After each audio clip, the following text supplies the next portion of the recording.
அதாவது பாஜக கூட்டணிக்குள்ள இருக்கமா இல்லையா அப்படிங்கிற அந்த குழப்பம் வந்தப்போ நீங்க சொல்றதெல்லாம் ஓகே ரைட்டு பார்க்க போனாரு.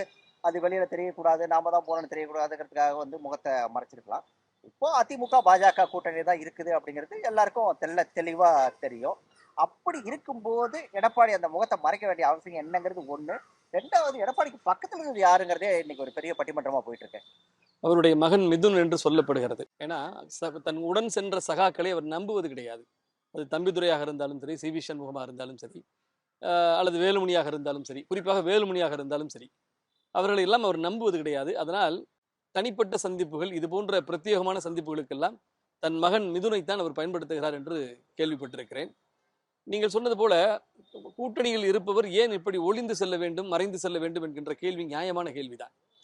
நான் என்ன நினைக்கிறேன், செப்டம்பர் 15 பேரறிஞர் அண்ணாவினுடைய பிறந்தநாள் பொதுக்கூட்டத்தில் சென்னை வடபழனியிலே பேசிய அந்த பொதுக்கூட்டத்தினுடைய பேச்சு ஒரு ஆணவத்தினுடைய உச்சத்தை தொட்டதாக இருந்தது.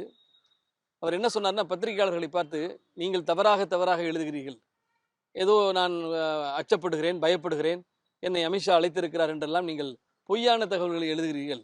இப்பொழுது எழுதி கொள்ளுங்கள், நான் சொல்வதுதான் உண்மை. நான் கிருஷ்ணகிரி தர்மபுரி சுற்றுப்பயணத்தை, அந்த ஆம்னி பஸ் சுற்றுப்பயணத்தை நான் தவிர்த்திருப்பதற்கு காரணம், அங்கே மழை பெய்ய போகிறது என்று வானிலை அறிக்கை வந்திருக்கிறது. ஸோ அதனால் தான் நான் அந்த சுற்றுப்பயணத்தை தவிர்த்திருக்கிறேன். நான் வேறு எங்கும் போவதற்கு திட்டம் ஏதும் இல்லை என்று அவர் பேசினார். ஆனால் காலை 5 மணிக்கு அலறிக்கொண்டு டெல்லிக்கு ஓடுகிறார். ஆக முதல் நாள் இரவு தன்மானம், சுயமரியாதை, நான் யாருக்கும் அச்சப்பட மாட்டேன் என்றெல்லாம் பேசிவிட்டு காலை 5 மணிக்கு இப்படி ஓட வேண்டிய நிலை வந்து விட்டதே என்பதால் பத்திரிகையாளர்களை சந்திப்பதற்கு அவர் அச்சப்பட்டிருக்கலாம், கூச்சப்பட்டிருக்கலாம். ஒன்றுதான், கூட்டணியின் தலைவர் என்று சொல்லி போகிற போது, முதலில் கூட்டணியின் தலைவர் என்று சொன்னால் அதிமுக பிரதான இயக்கம். நடக்க போகிற தேர்தல் தமிழ்நாட்டிலே சட்டமன்ற தேர்தல். தமிழ்நாட்டை ஆட்சி செய்த இயக்கம் அதிமுக 31 வருடங்கள்.